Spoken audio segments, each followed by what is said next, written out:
Prawns మామిడికాయ curry అన్నీ కలగుచ్చి పెట్టడం అనమాట. అంటే అన్నీ ప్లేట్లో చూపిస్తున్నాం కదా, కారం, ఉప్పు, పచ్చిరాయలు, మామిడికాయ, ఉల్లిపాయలు ఇవన్నీ పెట్టుకున్నాక ఒక గిన్నె తీసుకొని అందులో అన్నీ వేసేయాలన్నమాట. ఉల్లిపాయలు, కరివేపాకు, పచ్చిమిర్చి, ప్రాన్స్, ఉప్పు, కారం, అల్లం వెల్లిపాయ పేస్టు అన్నీ వేసి మొత్తం అంతా ఒకసారి కలిపిన తర్వాత కొంచెం, ఎందుకంటే అన్నీ పచ్చివే కదా, కొంచెం ఆయిల్ కూడా పోసేసుకోవాలి.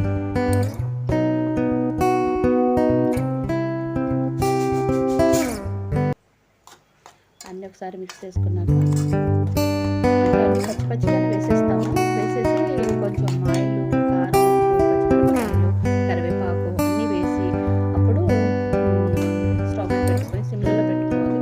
సిమ్లో పెట్టుకున్నాక కొంచెం తగిన వాటర్ పోసేసుకొని అలా సిమ్లో పెట్టుకుని టేస్ట్ బాగుంటుంది. పచ్చిరాయలు మామిడికాయ కర్రీ సూపర్ ఉంటుంది. చాలా చాలా టేస్ట్ ఉంటుంది అన్నమాట. అన్నీ కలుగుచ్చి పెట్టాం కదా, పచ్చిరాయలు ఉడుకుతాయా లేవా అని అనుకోక్కర్లేదు. పచ్చిరాయలు కూడా చాలా చాలా బాగుంటుంది, ఉడికిపోతాయి. అన్నీ తురిమి వేసుకున్నాం కదా, కానీ చాలా చాలా చాలా బాగుంటుంది. Excellent curry. ఎందుకంటే మామిడికాయ పచ్చిరాయలు అంటే చాలా చాలా చాలా టేస్టీగా ఉంటుంది. వేడివేడి అన్నంలో పచ్చిరాయలు వేసుకొని ఆ కర్రీ వేసుకొని చక్కగా ఆ టెంక వేసుకొని పచ్చిమిర్చి చిదుపుకొని ఒక ముద్ద పెట్టుకుంటే వేయడంలో చాలా చాలా చాలా ఎక్సలెంట్గా ఉంటుంది. చాలా చాలా చాలా బాగుంటుంది. ఒకసారి ట్రై చేయండి. కానీ ఎమ్మి చాలా బాగా వచ్చింది.